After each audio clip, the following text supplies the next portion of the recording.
Made my bed today, long ago today I did. And with my man, and this I know I'm gonna do right. Hey, you're on the Bible Forum. If you've been with me for the last 20 years, that's a familiar tune. I discovered it on my computer a couple of weeks ago, played it last week. I want to talk to you about 666. This comes from prophecynewswatch.com. My title, their article, my opinion. The Pentagon has just added a whole new level of concern over privacy and government control with revelations that it has created a microchip to be inserted under the skin, which can detect COVID-19 infections. Why not? Retired Colonel Matt Hepburn revealed the device on 60 Minutes last Sunday night.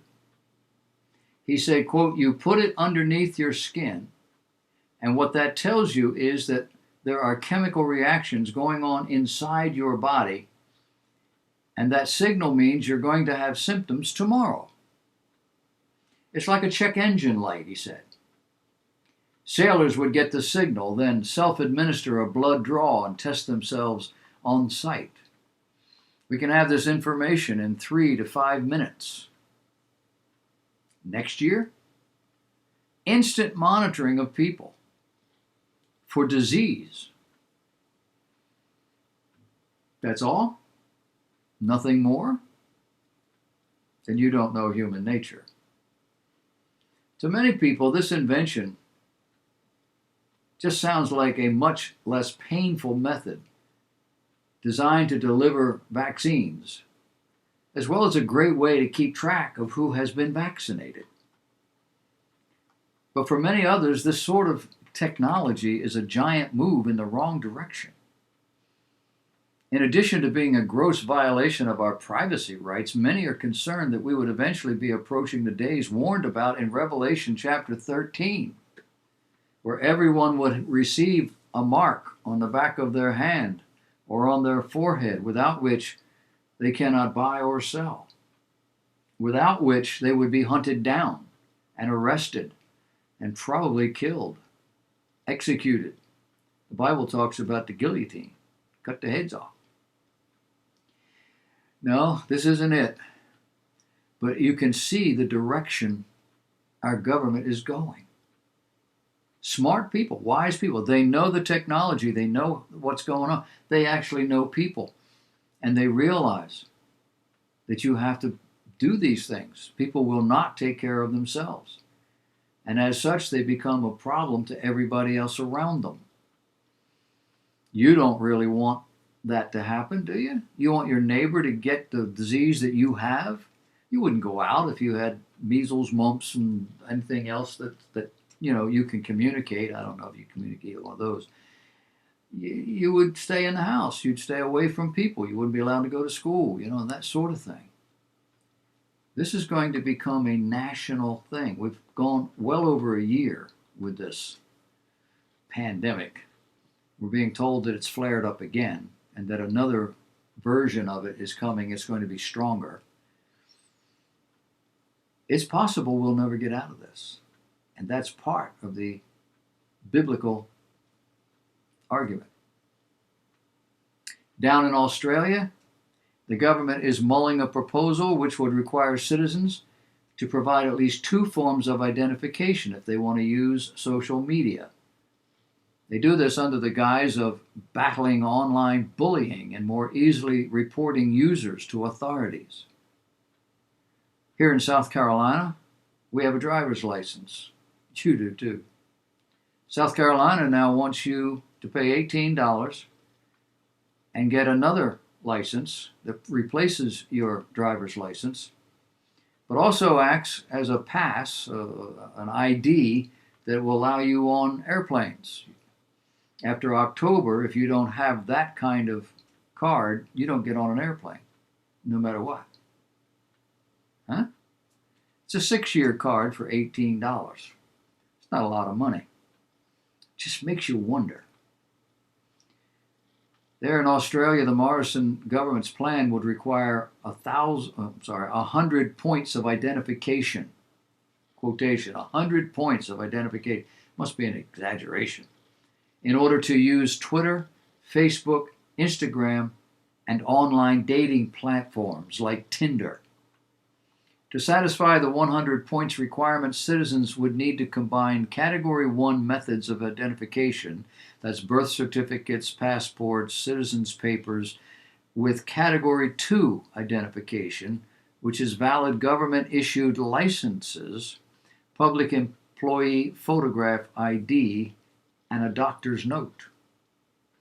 The recommendation, which has been raised before, is one of 88 recommendations from a parliamentary committee report looking at family, domestic, and sexual violence. You do realize when you elect people to government, you put them in these committees, they have to do something. They have to justify their existence. And there's a lot of stuff that they can do, but sooner or later they think about some of the stuff in between, and this is one of those things. Well, we have that responsibility, so we have to do something. The recommendation, which has been raised before, is one of 88 recommendations from this parliamentary committee that are looking at family, domestic, and sexual violence. The proposal would require that social media platforms, quote, must provide those identifying details when requested by the e-safety commissioner, law enforcement, or as directed by the court. Down under. Used to be a penal colony. It's on road and on track to be one again, as are we all.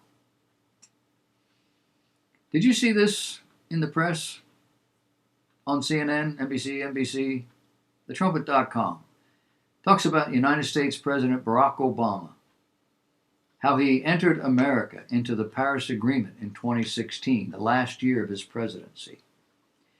He did so by executive order, knowing Congress understood the deal was deleterious to America and not actually much of a positive for the global environment.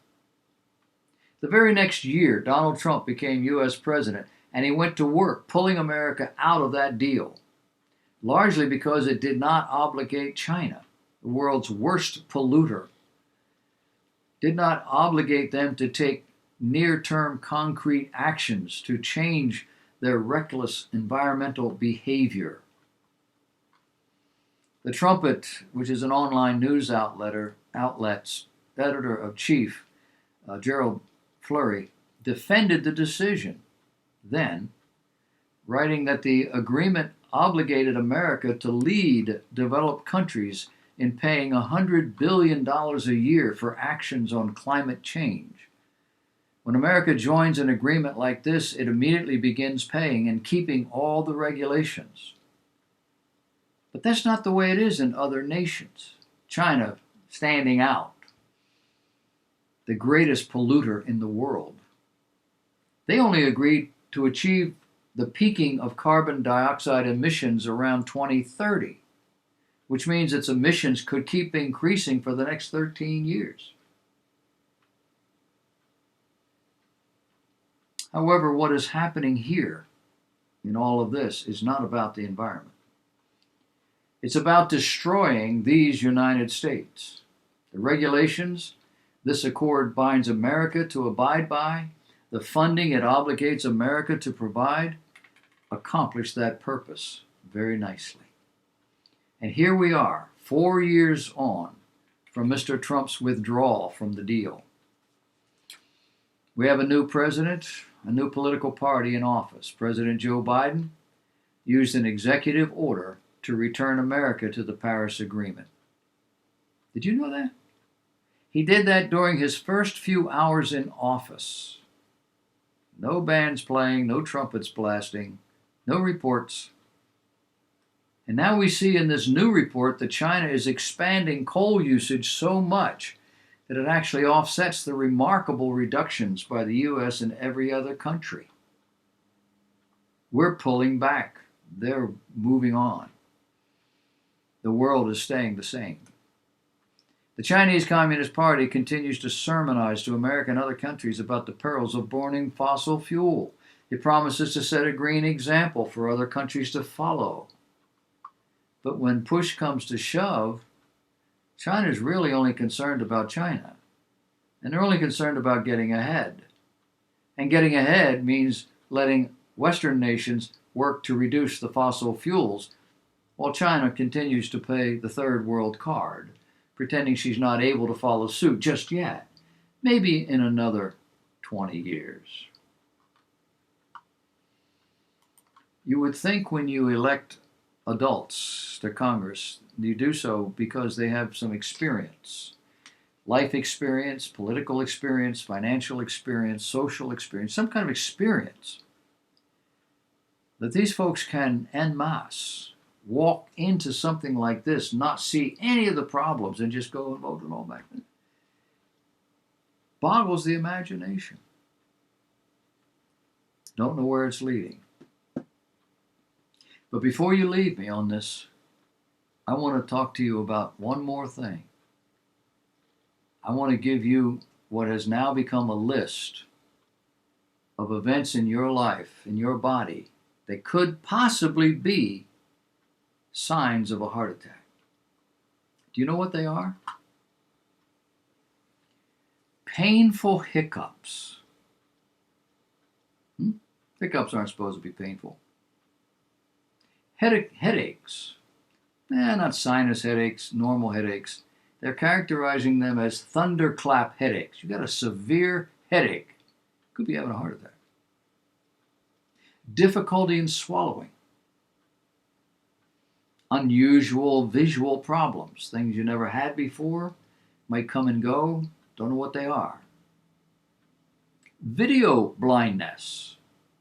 Not from staring at the video machines too long, but not being able to see the videos. You know, they do have fluctuations in them. And some people can't watch them right now because it gives them a headache. But video blindness is one of the symptoms. A smile that's crooked. A weakness in one arm. No, they didn't specify the left arm.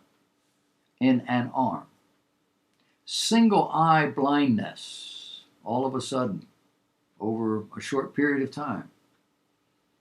The inability to walk straight. Yes, when you're sober. Paralysis on one side or the other. Difficulty speaking. Difficulty in raising both arms at the same time. Keeping in mind these are possible signs. They're not absolute signs. It doesn't mean you're having a heart attack, but it could be. It's probably something to think about. If you don't have the ability to play this tape back and write these things down, shoot me an email. I'll send you a copy. We'll be right back. We're going to talk about what's going on in the world, starting with the Middle East. Stay with me.